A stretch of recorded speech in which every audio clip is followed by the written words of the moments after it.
At Easter and Pentecost, people brewed ale, but to a lesser extent. On Langfredag, or Good Friday, they baked ash cakes. This was more of a religious character than Christmas, which was tied to the death and revival of the Son. Oops, I'm going to try to reverse that one, Laura. Not going to do it.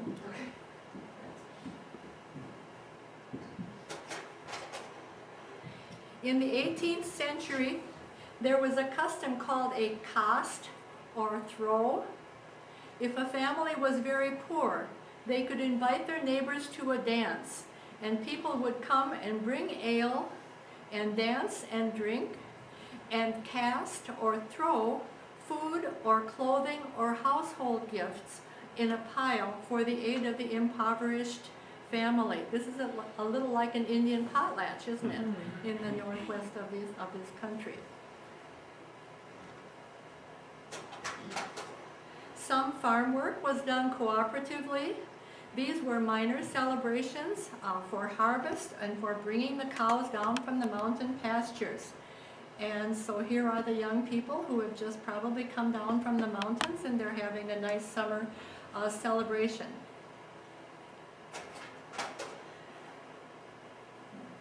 Those celebrations were mostly connected with times of the year. There were occasional celebrations also, such as weddings. This big bowl, painted probably around 1850 by Thomas Luros, one of the famous, really foremost telemark painters. It has 1701 in the bowl, but our best Norwegian sources are pretty sure that would be a farm date, not the date that this was painted, because no one was painting like that yet in 1701. But after a year or two of courtship and exchange of courtship gifts, a match was agreed upon. The men met up in a storehouse loft and helped the groom dress and prepare for the event.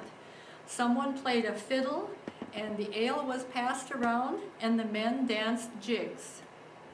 The men went in procession on horseback to the bride's home, carrying a large ale bowl, showing strength and support for the young man. A similar ceremony was taking place at the bride's home. The bride's clothing and the silver crown were very traditional, and she needed help to put on all the ribbons and the headdress. Here's an old grandma or an auntie showing the bridal finery that has come down in her family. And here they are helping the young woman put on all her finery. And here she's ready to go and join the celebration. A horse is prepared with a bride's saddle. Here is a chip-carved side saddle for a bride or a woman otherwise from Voss, 1797. The groom and the groomsmen come and negotiate with the bride's father, with much passing of the ale back and forth. The fiddler plays bridal music. The bride comes down into the room and dances with the other young women. Here is a Waldres bowl. In 1823, the inscription translates, "When I am empty, you forget me. When I am full, then I have lots of friends." They feast and dance all night. When the bride price is settled, and the saying was $100 hest og saddle, $100 a horse and a saddle. Then everybody drank 3 big skulls to settle the bargain. Another West Coast, actually Voss, 2 double horse head sheng or drinking 2-handled cup. The bridal price is settled with much partying and music, and now they must go to the church for the wedding. The bridal procession wends its way through the valleys and perhaps even over the fjord to the church. The bridal party were often quite inebriated. and the pastor sometimes had to make great efforts to get some quiet in the church. But when you look closely at that, you can see that he was expecting that there would be ale drinking as part of this celebration. Look in his hand. He has a big tankard. So he was ready for that. The pastor had an important part to play. He represented both the church and civil authorities, and so they had to get through the ceremony with the pastor. When they were finished at the church, the procession went again through the mountain valley with great cheers as they passed each farm. When they reached the home where the couple would live, a little bowl of milk was given to the bride, which she drank and then threw the bowl over the house. This was like the ale bowl at Christmas. This bowl is actually broken and mended, so that maybe happened to it. If she didn't get it over the house, or it landed upside down, this was very bad luck, or it perhaps even meant that the woman was not a virgin. So that was scary.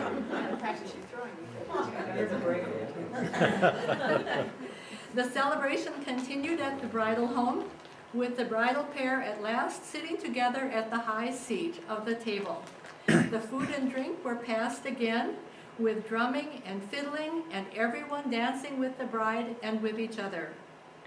After a night of rest, the new married couple signaled their status as they passed around honey cake to the guests, and the groom passed around again another bowl of ale. And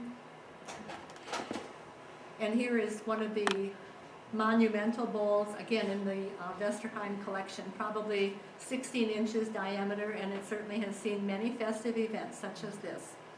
In Setesdal, they all drank a final toast to the new couple, and as they drained the bowls, they tossed in silver coins and expressed their good wishes and thanks for the celebration. Another wedding bowl from Sigdal or Eggedal in the Vesterheim collection has the inscription, "Drink, my friend, then go home to your sweetheart." And it was a wedding bowl because it has the names then, Ola Kittelsen, Mari Anders daughter Kopseng. So it has a groom and bride's names on. The third great time for drinking and feasting was at the burial of the dead. This was not exactly a time of celebration, but it was a time to get the dead properly buried and to show social support for the family. The elderly often had their coffin prepared and their ale brewed, expecting that their end was near. House doors and windows had to stand open so the soul could leave. But the horses should be tied up so they wouldn't be spirited away by the dead. When the person let go, as the expression was, the neighbors were invited to the house, and each came with a gift of food or ale. The casket sat on a table covered with a white cloth and surrounded by cross and candles. Mourners came in, made the sign of the cross over the casket, and prayed the Lord's Prayer. When everybody was assembled, the people stood in a ring around the casket, and it was open for the dead to be viewed. The assembled company sang 3 hymns, with long pauses between for passing of the ale. The lid was again fixed on the casket, which was then carried to the doorway. A family member spoke on behalf of the deceased in appreciation for the friendship and support that they had enjoyed in the past, and then they drank a parting toast. The casket was carried out into the middle of the farmyard, and a large full ale bowl was set on it, and everybody had ale to drink again. This was in memory of the dead, and it was called a farewell skål.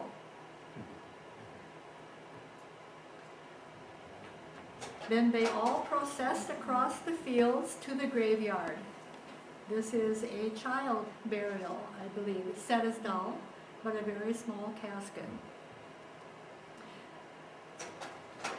At the churchyard, the pastor said prayers. Each person cast 3 lumps of dirt onto the casket, and everyone bowed their heads, fell on their knees, and prayed the Lord's Prayer again. The group went back to the family's home, where they had food, ale, and even dancing, bearing some similarities to what we would call a wake. So this bowl from Vesterheim in 1837 has probably seen many kinds of festive events before it was brought by immigrants to this country. These examples show that ale drinking was connected to certain events and roles. Ale drinking made it easier to carry out these roles, but on the other hand, too much drinking was a hindrance, so there was a need for moderation. And the idea that it was periodic, the brewing was periodic, and ale had very poor shelf qualities. It did not keep well, and so they brewed a lot, drank a lot, and then they were dry until the next celebration. Other kind of controls on the use of ale, the sectarians or Haugianers, and the Lutheran Church in general, especially in this country, had a moderating influence as time went on, with a strong stand against the use of alcohol. Ale was costly to brew. The materials often had to be purchased, and so that was a limiting factor. The guests generally were from the same neighborhood, and they did not want to embarrass themselves in front of each other, and they had to face their neighbors again the next day and the next week. And so they did not want to be humiliated or make a bad reputation for themselves or their families. They lived side by side for generations. Festive events were part of country traditions, and the host did not want them to be ruined by drunkenness. There was a master of ceremonies, so to speak, at many of these events, and he was kind of in charge of how the celebration went. And if there was slow, sad music played, people would drink more. And if there was lively music and loud music and fast, then people danced more. And they knew if they danced more, they drank less. So the master of ceremonies could kind of keep a control on things too. And women were generally more sober than the men, and so they exerted a moderating influence also. So it appears that these conditions prevailed in the countryside up to the mid-19th century, when many of our ancestors were immigrating to this country. In the 1820s, I believe, home distilling of brandy became legalized in Norway. And brandy, by contrast, has very good shelf qualities. And you can distill that and drink anytime. And so real dependence on alcohol became more common when people could distill their own brandy. And that could be drunk at any time.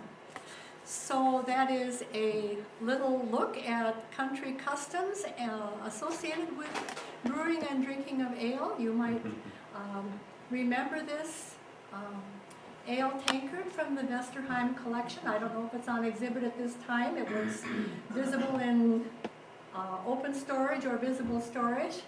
We think that it is from the time of the independence of Norway from Sweden, that it was probably made around 1905. It is obviously for a very special event, highly decorated, carved and painted, and the Lion of Norway is there with an axe ready to break open the kegs and barrel that the peasant is bringing in for the festive occasion. So we think that probably was associated with the Norwegian independence.